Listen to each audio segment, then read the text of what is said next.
তোমাদের সকলের প্রিয় পাঠশালায় আরো একটি নতুন ক্লাস নিয়ে হাজির হলাম তোমাদের সামনে। আজকে তোমাদের সাথে আলোচনা করবো চতুর্থ শ্রেণীর রায়াবাদী কোয়েশ্চেন নম্বর 2026 গণিতের নবম স্কুলের প্রশ্নোত্তর। আমি আমাদের গণিতের অষ্টম স্কুল পর্যন্ত আলোচনা করিয়ে দিয়েছি। এখনো পর্যন্ত যারা সেই ক্লাসগুলি করেনি তারা অবশ্যই আগে সেই ক্লাসগুলি করে দিও। আমি আজকের ক্লাসটি শুরু করে দিচ্ছি, সকলের মধ্যে দেখে নাও। নবম স্কুলটির নাম হলো বেগম রোকেয়া স্মৃতি বালিকা বিদ্যালয়। একের প্রশ্নটি বলছে, সঠিক উত্তরটি দিয়েছে লেখক। একের কয়ের প্রশ্নটি আছে 2345 সংখ্যাটিতে 3 এর স্থানীয় মান 3, 30, 300 না 3000? 3টা কত ঘরে আছে? একক, দশক, শতকের ঘরে আছে। আর এখানে বলেছে স্থানীয় মান, তাহলে এইটাকে যদি আমরা ভেঙে নিই কি পাবো? 2000 যোগ 300 যোগ 40 যোগ 5, কারণ স্থানীয় মান মানে এরকম ভাবে ভেঙে লেখা। তাহলে 3টে শতকের ঘরে আছে, কি হয়ে যাবে? 300। আমি চিত্র দিয়ে দেখিয়ে দিচ্ছি। তারপরে ক্ষয়ের প্রশ্নটি আছে, দেখো 275, আর এখানে 3 লেখা আছে, 8 লেখা আছে, মাঝে বক্সটা ফাঁকা আছে। আর যোগ ফলটি কত লেখা আছে? 623। 8 আর 5 কত? 13, 3 হাতে রইল 1। 7-এর সাথে কত যোগ করলে এখানে 12 হবে, আর হাতে 1 যোগ করতে হবে। তাহলে দেখো 7 এবার 8, 9, 10, 11। এখানে যদি আমরা 4 যোগ করি আর হাতে 1 যোগ করলে 12, 2 হাতে রইল 1, 3 আর 4, 4 আর 2 6। তাহলে যোগফলটি কত হলো? 623। এবার বলেছি ফাঁকা বক্সটিতে কোন সংখ্যাটি বসবে? 4। এখানে দিয়ে দেওয়া ছিল 5, 4, 0, 2। তারপরে গড়ের প্রশ্নটি বলেছি 4টি সংখ্যার গড় 5 হলে সংখ্যাগুলির সমষ্টি হবে 9, 20, 1 না 2? 5, 4 কত হয়ে যাবে? 20। কোন বছরটি দিন সংখ্যা 366? 2025, 2024, 2023 না 2022? 366 মানে হচ্ছে এটা লিপ ইয়ার বছর। তাহলে এই চারটির মধ্যে কোনটা লিপ ইয়ার সাল হবে? 2024, কারণ 2024 সালটিকে 4 দিয়ে ভাগ করলে কোনো ভাগশেষ থাকছে না, মিলে যাবে, তাই 2024 সালটি হয়ে যাবে 366 দিন। 2 প্রশ্নটি বলেছে শূন্যস্থান পূরণ করো। কয়ের প্রশ্নটি আছে সন্ধ্যে 7টা বেজে 30 মিনিটকে 24 ঘন্টার ঘড়িতে প্রকাশ করলে ড্যাশ বাজবে, কটা বাজবে? তাহলে আমরা 12-র সাথে 7টা 30 মিনিট যোগ করব। 12 যোগ 7টা 30, 7 আর 2 9, 19টা 30 মিনিট বাজবে। পরের প্রশ্নটি বলেছে 3, 0, 2, 5 অঙ্কগুলি দিয়ে গঠিত 4 অঙ্কের ক্ষুদ্রতম সংখ্যাটি হলো। ক্ষুদ্রতম সংখ্যা 2, 0, 3, 5।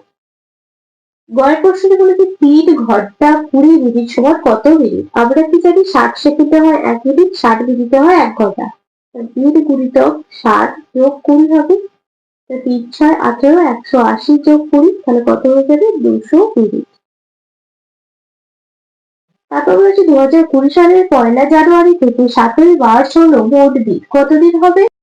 তাহলে দেখো 2020 সালের জানুয়ারি মাস, 2020 সালটা লিপ ইয়ার সাল, তাহলে 2020 সালের 1 জানুয়ারি মাস, জানুয়ারি মাস কত দিনে হয়? 31 দিনে। আর 1 জানুয়ারি বলেছিল, তাহলে 1 বিয়োগ করে দেবো 30 দিন। এটা হচ্ছে জানুয়ারি মাস। কি বলেছিল? জানুয়ারি 1 জানুয়ারি থেকে 7ই মার্চ। তাহলে দেখো ফেব্রুয়ারি মাস করতে হবে আমাদের। ফেব্রুয়ারি 2020 সালের লিপ ইয়ার, তাহলে ফেব্রুয়ারি মাস হয়ে যাবে 29 দিনে। আর 7ই মার্চ বলেছিল, তাহলে মার্চ মাসের 7 দিন। এই 3টে যোগ করবে। 7, 8, 9, 10, 11, 12, 13, 14, 15, 16, 6 হাতে রইল 1, 3 5 আছে, 6 কত হচ্ছে? 66 দিন। তাহলে এখানে লিখে দেবো 66 দিন। তারপরে 3 প্রশ্নটি বলেছে সত্য বা মিথ্যা যাচাই করো। দেখো 125 দিন সমান 4 মাস 5 দিন। দেখো এটাকে যদি আমরা 30 দিয়ে ভাগ করি তাহলে কত হবে? দেখো 125 কে 30 দিন, 4 মাস 5 দিন, এটা হয়ে যাবে 70। তারপর কয়েকটা বলেছে 0, 8, 9, 4 হলো একটি 4 অঙ্কের সংখ্যা। দেখো এটা মিথ্যা হবে, কারণ প্রথমে 0 আছে, প্রথমে 0 দিয়ে হবে না এটা।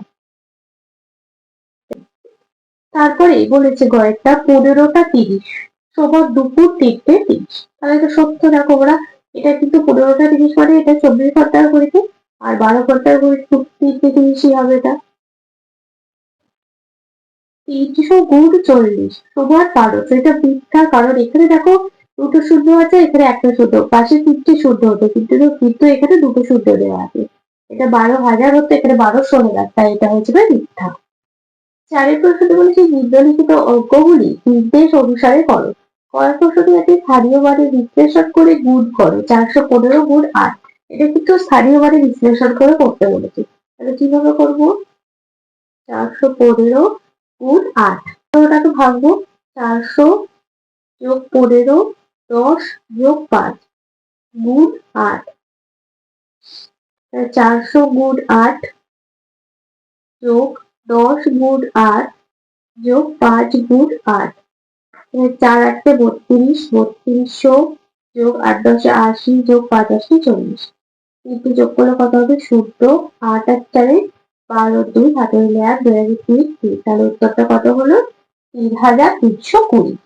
ক্ষয় প্রশ্নটি বলেছে ছোট থেকে বড় ফেলো। এই সংখ্যাগুলির মধ্যে সব থেকে ছোট সংখ্যা হচ্ছে 3012, তারপর 3020, তারপর 3102, তারপর 3200। 5 প্রশ্নটি বলেছে নিম্নলিখিত অঙ্কগুলির সমাধান করো। কয়েক প্রশ্নটি হচ্ছে তোমার দিদির বয়স 10 বছর 6 মাস 21 দিন এবং তোমার বয়স 8 বছর 4 মাস 20 দিন হলে তোমাদের দুজনের মোট বয়স কত? তাহলে মোট বয়স চেয়েছে, তাই কি করবো? দুটো যোগ করবো, এটা দিদির বয়স, এটা আমার বয়স। তারপর 1 2 2 4 41 দিন, 6 4 10 10 মাস আর 18 বছর। তাহলে এটাকে এবার দিনটাকে আমরা ভাঙবো। 18 বছর 10 মাস, এটাকে ভাঙলে 30 যোগ 11 দিন, 30 দিনে হয় 1 মাস। 18 বছর 11 মাস 11 দিন। উত্তরটা কি লিখবো? আমাদের দুজনের মোট বয়স, অতএব আমাদের দুজনের মোট বয়স 18 বছর 11 মাস 11 দিন। ক্ষয় প্রশ্নটি বলেছে তুমি দোকান থেকে 150 টাকা দামের 35টি পেন্সিল বাক্স এবং 220 টাকা দামের 15টি রং পেন্সিলের বাক্স কিনলে তোমার মোট কত খরচ হলো? দেখো কিভাবে করবো অঙ্কটা। 150 টাকা দামের 35টি পেন্সিলের বাক্স আর 220 টাকা দামের 15টি রং পেন্সিলের বাক্স, এটা গুণ করবো।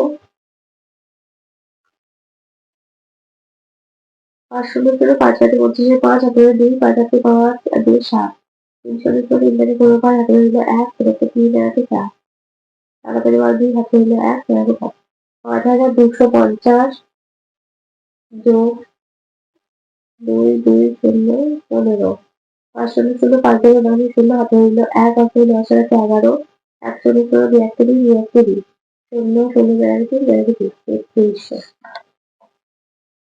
এবার দুটো যোগ করবো। 0 5 3 হাতে 5 5 আর 3 8, তাহলে উত্তরটা কি লিখবো? তোমার মোট কত খরচ হলো? অতএব আমার মোট 8550 টাকা খরচ হলো। ঘরের প্রশ্নটি হচ্ছে গ্রীষ্মের ছুটিতে 12 দিন স্কুল বন্ধ ছিল, সেই সময় তুমি মোট 336টি অঙ্ক করেছিলে। পুজোর ছুটিতে 15 দিন স্কুল ছুটি ছিল, সেই সময় তুমি মোট 375টি অঙ্ক কষেছিলে। কোন ছুটিতে তুমি প্রতিদিন বেশি অঙ্ক কষেছো এবং কতগুলি বেশি? দেখো তাহলে 12 দিনে 336টি অঙ্ক, 12 দিন 15 দিন ছিল, সেই সময় 336টি অঙ্ক করেছিল। তাহলে 12 দিনে 336টি অঙ্ক কষেছো, তাহলে একদিনে 336 বাই 12টি অঙ্ক কষেছো। 12 12 3 বার 36 হচ্ছে, তাহলে 12 থেকে 24 হবে। 4 5 6 7 8 9 10 11 12 13 9 8 12 96। তাহলে একদিনে 28টি অঙ্ক বসেছে, একদিনে 28টি অঙ্ক বসেছি। আর তারপর পুজোর ছুটিতে 15 দিন, পুজোর ছুটিতে 15 দিনে 375টি অঙ্ক বসেছে। তাহলে একদিনে 375 বাই 15টি অঙ্ক বসেছে। 375 15 থেকে 30, 7 5 নামবে 15 3 15 যাবো 7 5 15 75।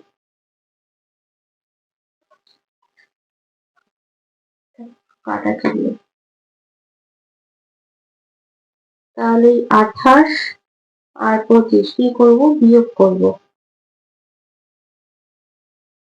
3। তাহলে উত্তরটা আমাদের কি বলেছিল? কোন ছুটিতে তুমি প্রতিদিন বেশি অঙ্ক কষেছো এবং কতগুলি বসে? দেখো এই ছুটিটায়, তাহলে এটা ছিল গ্রীষ্মের ছুটি। তাহলে গ্রীষ্মের ছুটিতে